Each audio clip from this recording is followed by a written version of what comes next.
Já falamos do Campeonato Carioca aqui no canal, mas hoje vamos voltar ainda mais no tempo. Não dá pra falar do Campeonato Paulista sem falar do início do futebol no Brasil. Se inscreve aí no canal, diz se curte esse tipo de conteúdo e bem-vindos à história.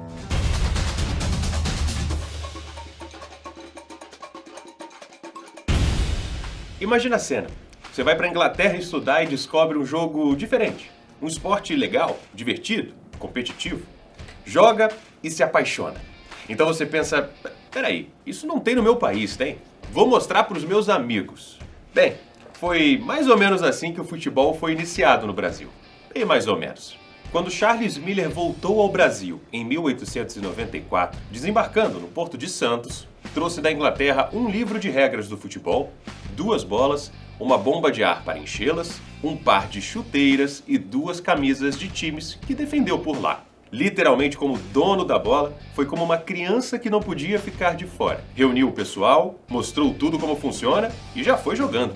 Participou do primeiro jogo de futebol da história do Brasil, jogando pelo São Paulo Railway, que venceu o Gas Team, isso mesmo, um time de funcionários de uma empresa de gás, por 4-2, em 14 de abril de 1895, na Várzea do Carmo.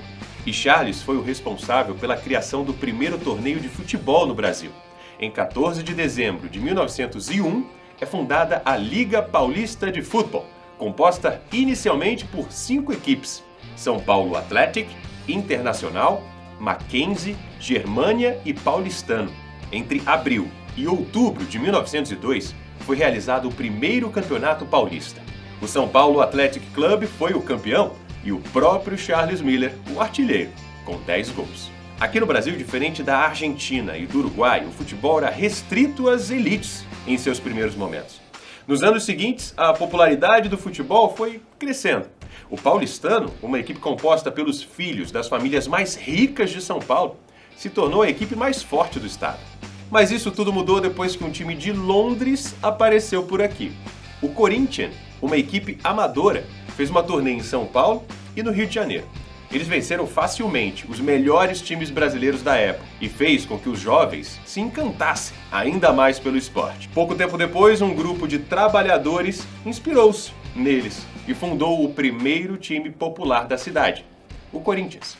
E aí a popularização do futebol entre as classes mais baixas gerou um racha na federação.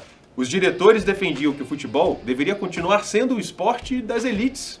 Então foi criada outra liga, a Associação Paulista de Esportes Atléticos, que promoveu o esporte às classes sociais mais baixas.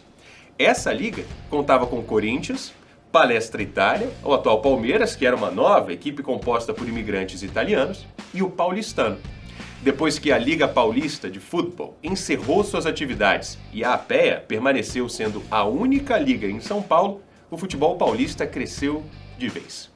Equipes fortes, grandes multidões e jogadores como Neco, do Corinthians, e Arthur Friedenreich, do Paulistano, contribuíram para a febre futebolística que converteu o futebol de diversão de estrangeiro para o esporte mais popular do Brasil. A pergunta que ficava era como evoluir?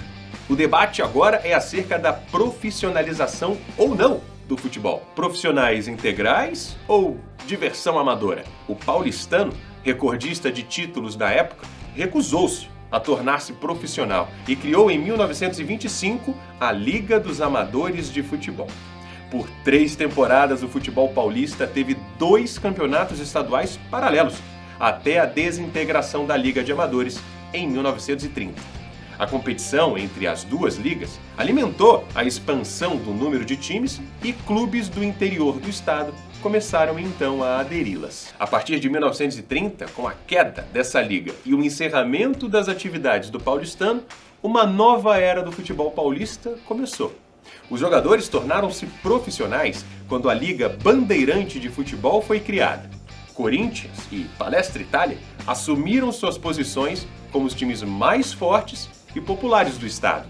Então um novo clube surge para competir pelos corações dos torcedores.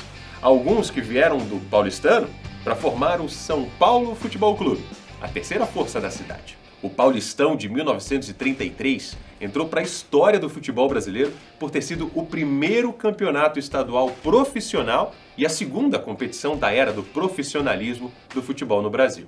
A primeira foi o torneio Rio-São Paulo, de 1933. O primeiro jogo de futebol profissional do Brasil foi um amistoso realizado na Vila Belmiro em 12 de março, com vitória do São Paulo por 5-1 sobre o Santos.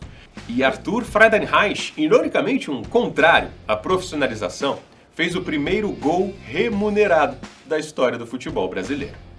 Pulando para 1957, o futebol viu o nascimento de seu maior jogador em todos os tempos, Pelé. Seus gols fantásticos levaram o Santos a vencer 9 dos próximos 12 campeonatos. E a gente não pode falar em Pelé e não falar em artilharia, né? Primeiro que Pelé foi o artilheiro do Paulistão 11 vezes, 9 seguidas, entre 1957 e 1965. Não tinha pra ninguém. E adivinha quem é o maior artilheiro do Campeonato Paulista em uma única edição? Pelé. Fez 58 gols em 1958. E detalhe, aos 18 anos de idade. Não à toa foi convocado para a Copa do Mundo. E, bem, preciso nem dizer que ele também é o maior artilheiro da história da competição, né? Foram 466 gols. Uma máquina. Até 2022, o Corinthians é o maior vencedor do torneio, com 30 títulos. Palmeiras, 24, São Paulo, 22, Santos, 22 e Paulistano, 11, fecham os clubes com mais títulos.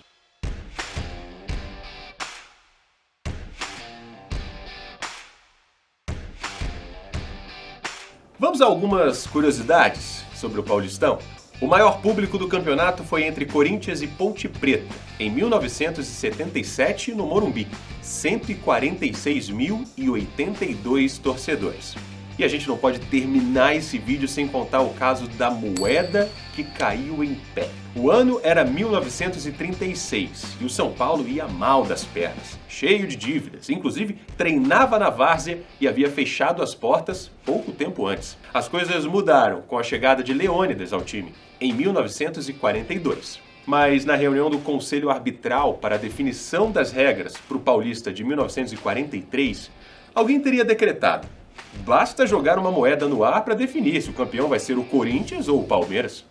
Timão e Verdão eram os grandes favoritos e o tricolor não era nem levado em consideração. Ainda na reunião, alguém teria respondido que o São Paulo só seria campeão se a moeda caísse em pé. Com campanha de apenas 2 derrotas em 15 jogos e incríveis 63 gols marcados, o tricolor calou a boca dos críticos e voltou a ser campeão paulista, depois de empate em 0-0 com o Palmeiras, então Palestra Itália, no dia 3 de outubro de 1943. O dia ficou marcado como o dia em que a moeda caiu em pé. O Campeonato Paulista reúne muitas histórias e deixamos várias de fora. Aqui no Samba Fute você vai ver cada uma delas em nossos mini-docs. E aí, curtiu? Se inscreve no canal e diz aqui nos comentários quem vai ser o campeão paulista desse ano.